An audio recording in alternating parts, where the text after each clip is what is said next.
Live from New Delhi, you're watching DD India Live, India's voice to the world. I'm Mark Lynn. Namaskar. Coming up in the next 30 minutes.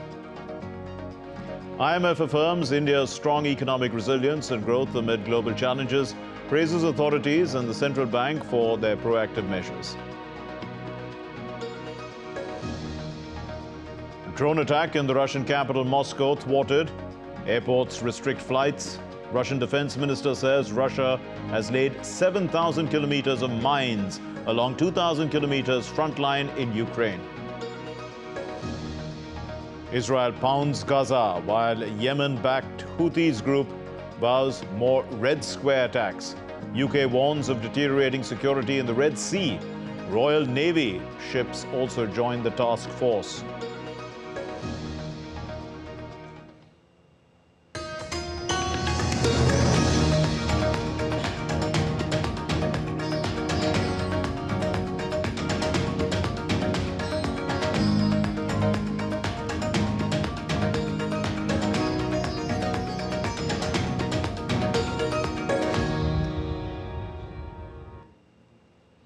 Russia has vowed that it will find ways around the new EU sanctions. The European Union has fined Russia with a fresh round of sanctions that includes the long-awaited ban on diamonds. Starting on the 1st of January, the bloc's 27 member states will no longer be allowed to buy natural as well as synthetic diamonds that come directly from Russia, unless, of course, that it's meant for industrial purposes. But Belgium, which is the main entry point for Russian diamonds, will use a blockchain-based traceability system to identify and verify the origin of these imported diamonds. The Russian Prime Minister, Mikhail Mishustin, is in China. Mishustin met the Chinese Premier Li Qiang in Beijing as part of a two-day visit. Mishustin is also expected to meet the President, Xi Jinping. This visit is significant as Beijing is keen to expand energy cooperation with Russia along with all the stages of production.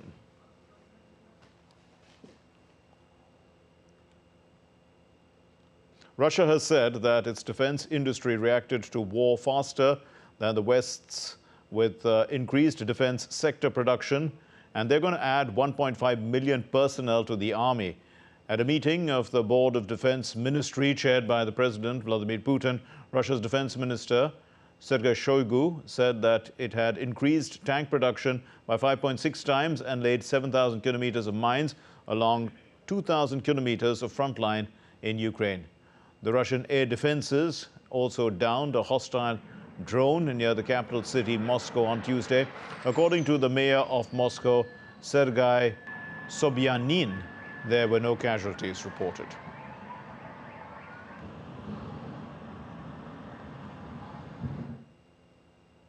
Well, time is running out for U.S. lawmakers to clinch a border security deal needed to unlock more funding for Ukraine before the Congress breaks for the holiday. Now, what the senators are doing is that they remain deadlocked because the hardline Republicans demand immigration reform before they can open the financial spigots. Here's Tony Waterman's report. Ramped up on Monday after a small bipartisan group of senators and White House representatives worked through the weekend trying to hammer out this deal to replenish $110 billion in military aid to U.S. allies. But lawmakers have not yet been able to agree on a framework. The aid money itself is not really the issue here. There is broad bipartisan support for the $60 billion that would go to Ukraine and the $14 billion that would go to Israel to help them in their respective war efforts. But that money is being held up by Republicans who say their vote hinges on U.S. immigration reform. They want tougher rules put in place to help limit migration flows after a record number of border crossings in the past couple of years. Some Senate Republicans have suggested migrants prove they were denied asylum in at least one other country along their route to the U.S.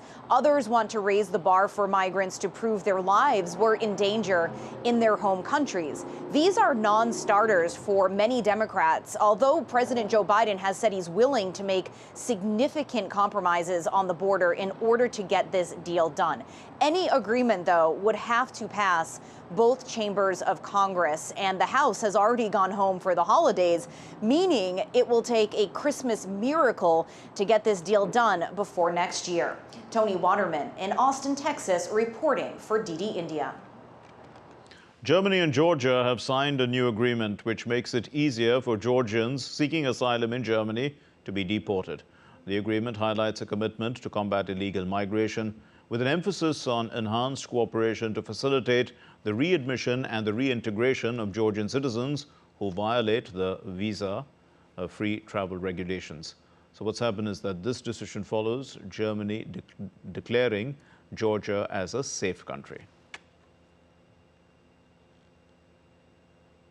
The U.S. Defense Secretary Lloyd Austin, who's in Bahrain visiting the U.S. Navy headquarters, has announced the creation of a multinational operation to safeguard the commerce in the Red Sea.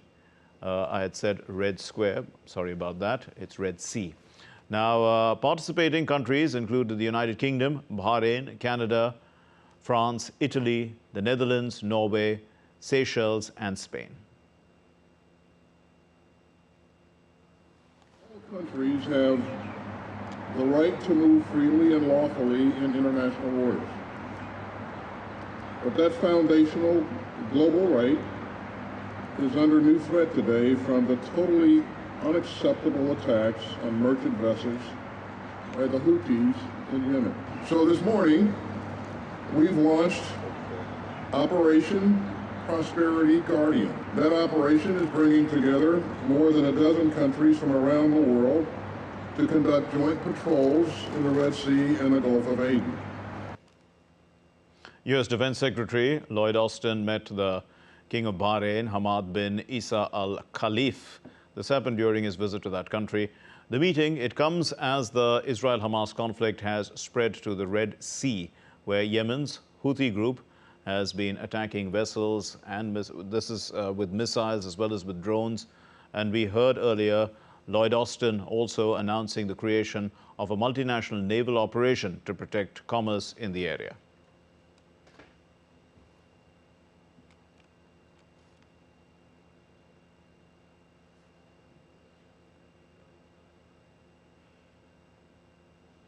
Britain has warned that the security situation in the Red Sea was deteriorating and ballistic missiles and drone attacks were an increased threat as it agreed for a Royal Naval destroyer to join the US-led operation to safeguard commerce in the region. The United States, as we said earlier on Tuesday, it was setting up a task force of ships to protect shipping in the Red Sea and the Gulf of Aden. Key trading routes to protect shipping from the rising number of attacks which are launched by the Houthis in Yemen.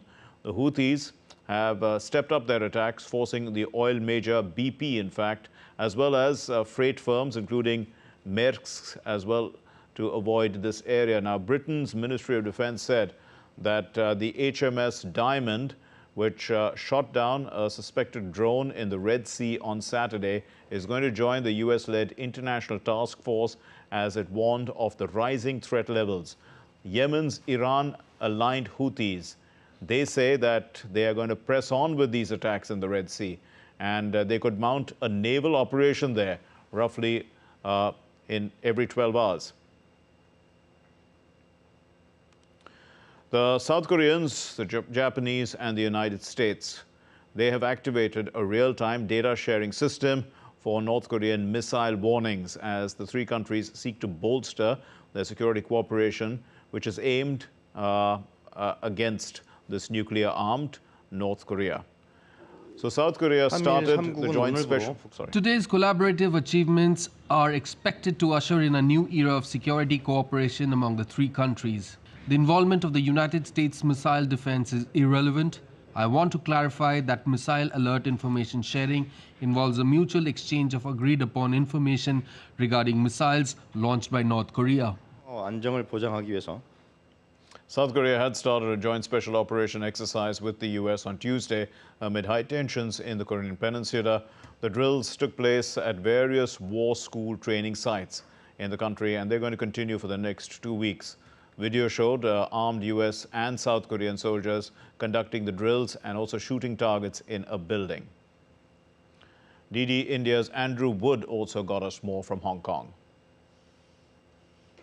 South Korean Special Forces are working with members of the Green Berets from America, other special forces, in order to learn more, apparently, about urban conflict. What it's like working inside, basically a city, trying to fight within a city or a town, and learning those techniques. Of course, it's very tempting to think that this has been suddenly announced in reaction to what North Korea has been doing over the past 36 hours, namely launching ballistic missiles, test firing them, and so on. But I suspect that this was planned many weeks, even months in advance, and that it may have been that they just didn't want, that they weren't going to announce it publicly, that it would have happened anyway. But because of North Korea's launches of these missiles, that it decided it would be a good idea perhaps to publicize it, to show how America and South Korea are working together and are allies and support each other. I don't think there's anything that can stop North Korea from continuing with missile launches other than problems within North Korea, if Kim Jong-un suddenly decides that it's not a good idea to test them anymore. The point is with ballistic missiles and rockets is they're very complicated. You need to test them a lot in order to have confidence that they're going to work. And it's a mixed, there's a mixed blessing if North Korea launches a ballistic missile. On the one hand, the more missiles it launches, the more it learns about how reliable they are and what problems they might have. On the other hand, though, every time that North Korea launches a ballistic missile, that means it's got one less ballistic missile that it could launch if things turned nasty. That's one less ballistic missile it could launch, perhaps with some form of nuclear warhead or other warhead on the top. And don't forget, these latest Hwasong 14 make or mark of missiles are said to be, according to North Korea, able to fly 15,000 kilometers, which means they could quite easily reach Washington in the United States or New York. Well, the South Korean President Yoon Suk-yeol, in a statement, has warned Pyongyang against its provocation on Tuesday following North Korea's launch of the intercontinental ballistic missiles. The North Korean regime will come to realize such provocations will only bring greater pain to itself. And regarding North Korea's missiles launched this time, the smooth operation of the information sharing systems has been confirmed. With a recent meeting of the South Korea-US Nuclear Consultative Group held in Washington last week, the establishment of a comprehensive extended deterrence regime between the US and South Korea is imminent. It signifies the substantive realization of a robust nuclear-based alliance between the two countries. News from China. An earthquake of 6.2 magnitude hit northwest China around midnight on Tuesday, killing at least 118 people and injuring nearly 400. Several military and police personnel were working there along with other groups to rescue trapped people. Thousands of homes were damaged. Power communication lines were disrupted because of the earthquake. China's finance ministry allocated $28 million for the relief fund.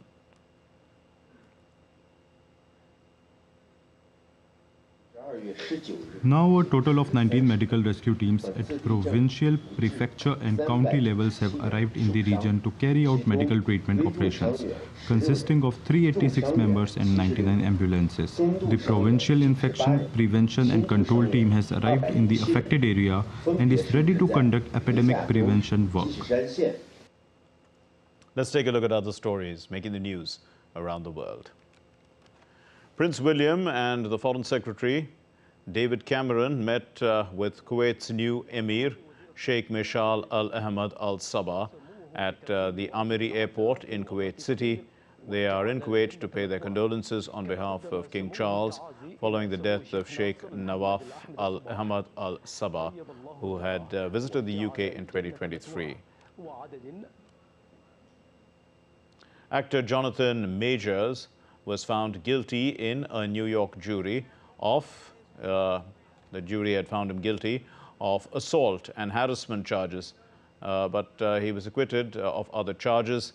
The actor portraying as Kang the Conqueror in Marvel projects was dropped from future titles shortly after this verdict, as per the statement of the spokesperson of Walt Disney-owned Marvel.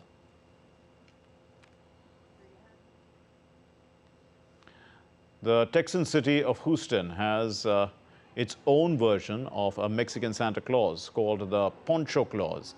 So the character started as a celebration of the Hispanic heritage for people living in and around Texas.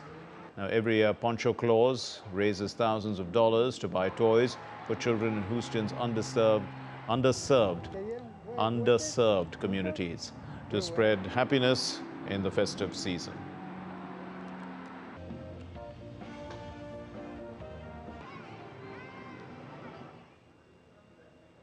Still to come here on DD India Live. A volcano erupts in southeast Iceland, spewing lava and smoke across a wide area. Defense, national and state disaster response force teams join hands in relief efforts in South Indian state of Tamil Nadu after heavy rainfall and flooding in the state.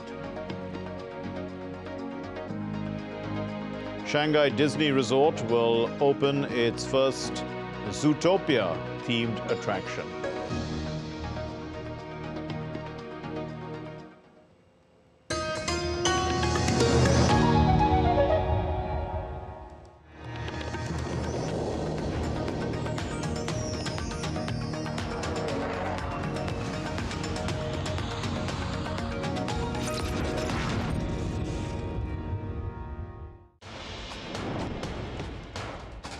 Wherever news breaks, whatever it takes. Connecting corners, cutting across continents. Stories that matter from across the globe. Accurate, authentic journalism that serves you right. From politics to glamour, from sports to world affairs, with a fusion of aesthetics and substance. Introducing news in a new avatar. Experience the world through a new lens. Stay tuned to DD India for an exciting journey beyond borders.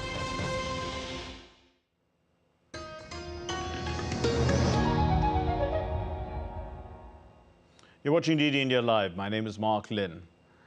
A volcano erupted in southwest Iceland, spewing lava and smoke across a wide area after weeks of intense earthquake activity. About 4,000 people have been evacuated from the fishing town of Grindavik earlier this month after continuous seismic activity. The National Police, they have been put on alert as well, and the country's civil defense, they've warned locals to stay away from the area.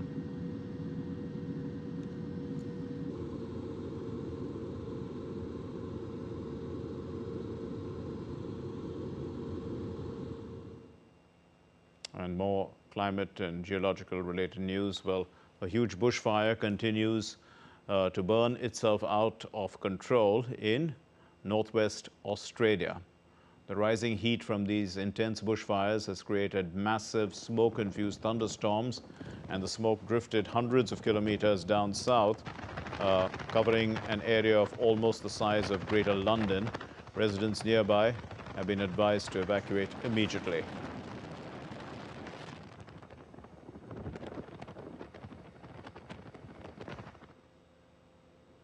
And in India, unprecedented rain has battered the southern districts of Tamil Nadu in the south of the country, bringing life to a standstill, also causing massive inundation. Heavy rain also has thrown train services out. They've thrown them out of, they are haywire right now, actually. And around 500 passengers have been stuck for the last 24 hours at the Sivakuntam railway station, which is in Tuticorin district, and the station has also been inundated.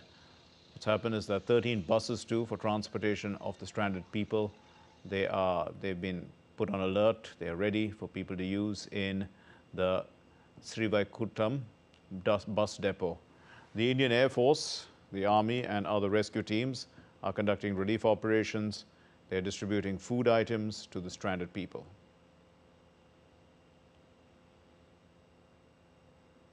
The International Monetary Fund is praising India. In a recent report, it's observed that the Indian economy showed robust growth over the past year and the macroeconomic factors are quite strong. Following the conclusion of the 2023 Article 4 consultation with India, the IMF noted that inflation has, on average, moderated, although it remains volatile. Employment has surpassed pre-pandemic levels and the informal sector continues to dominate that, but formalization has progressed, is what it said. The IMF has observed that financial sector has been resilient, the strongest in several years, and largely unaffected by the global financial stress in early 2023. The growth is expected to remain strong, supported by macroeconomic as well as financial stability. Real GDP is projected to grow at 6.3% in FY 23-24 and FY 24-25. Headline inflation is expected to gradually decline to the target, although it remains volatile due to food price shocks.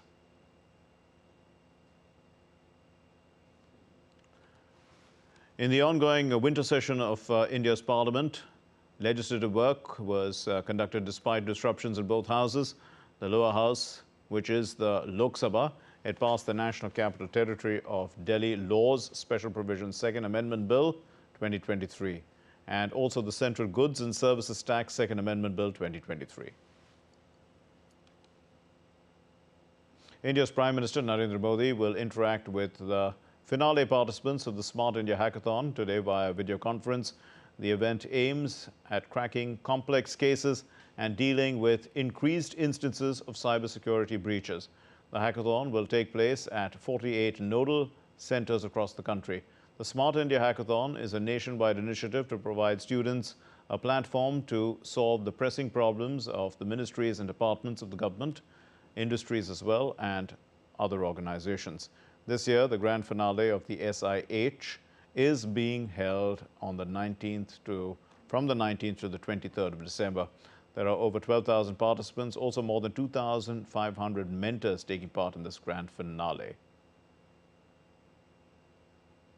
As part of the democratizing of e-commerce,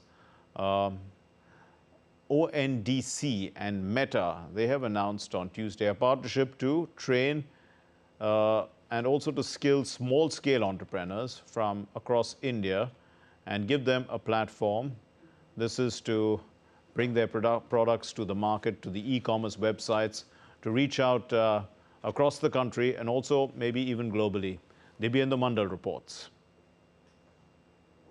Meta and ONDC today in New Delhi announced a partnership that perhaps could go a long way. And to talk more on this, I'm joined by Ravi Garg, Director Business Messaging, Meta India. Welcome to Doordarshan, sir. At the outset, I would like to ask you what this partnership entails. As you know, ONDC is a very critical initiative of Government of India to democratize commerce and help small businesses do commerce across the country. We believe we as Meta can enable a lot of that. What we have announced today is that we'll create and enable tools for small businesses across the country to connect with the ONDC network and sell their products on the ONDC network. We've also announced that we will train and skill 5 lakh small businesses to grow their business via our platforms. Well, I was throughout the course of the program, I was hearing that you'll be imparting skill training. What sorts of skill training would you be providing? Have you onboarded any particular entities at this moment? Can you give us some more details about it? Yeah. So this is a big initiative that we as Meta have embarked on earlier, where we have committed that we'll enable 10 million small businesses to grow their businesses in India through our partnership with Kate. This is an extension where we are extending this whole initiative to ONDC merchants across the country. where we'll enable them how to use digital platforms, the social media platforms, to grow their business, acquire more customers and service more customers, and sell their products via social media platforms. So that's the skilling initiative that we are taking, and will help merchants really learn the skills of using social media to grow their business. Well, so also my last question perhaps would be on WhatsApp, because Meta, we were also seeing that this business ONDC's business model is based on WhatsApp.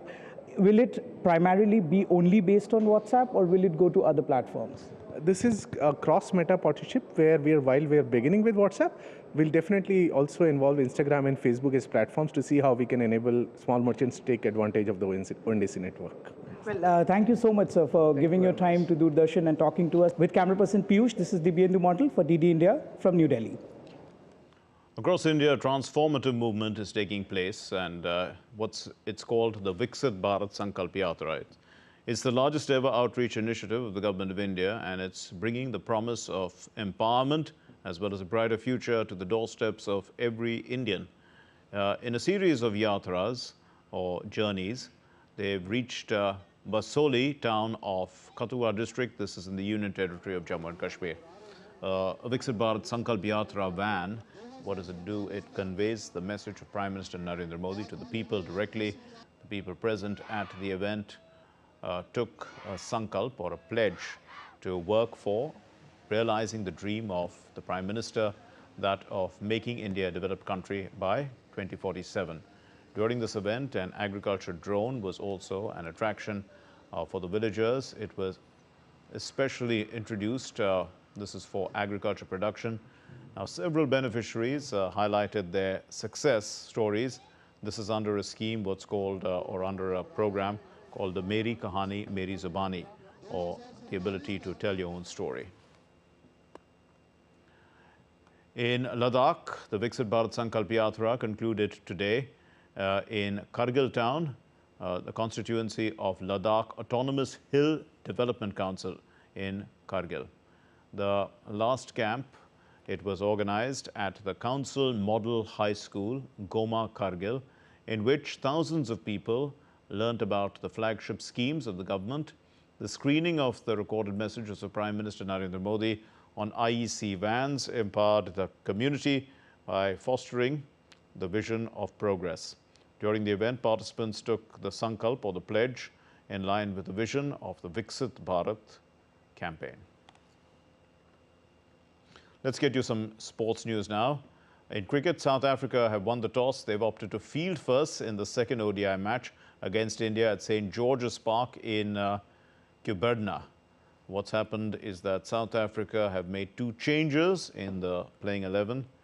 Andile Peluwako and Tabrez Shamsi are out, and they have been replaced by Buran Hendricks and Lizard Williams. For India, the middle order batter Rinku Singh has made his ODI debut. As Rinku was handed his maiden cap, ODI cap, by the spinner Kuldeep Yadav, Rinku was included in place of Shreyas Iyer. India have already won the first ODI. They were aided by a flawless performance by the young pacers, Arshdeep Singh, who took a fifer, and Avesh Khan, who took 4 wickets. Shanghai Disney Resort will open its first Zootopia-themed attraction. The 2016 film is one of the highest-grossing imported animated films ever, which was released in the country. This will be the 8th themed area at the Shanghai Disney Resort.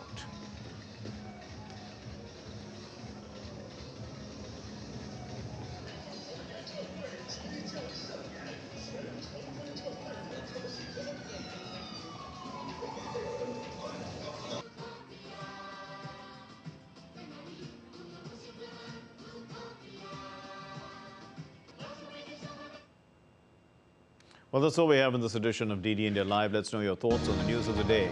Connect with us on Facebook, X, formerly Twitter, and Instagram. We'll be back with more news as it breaks here on DD India. My name is Mark Len. From all of us here in Delhi, thanks for watching DD India Live. Namaskar.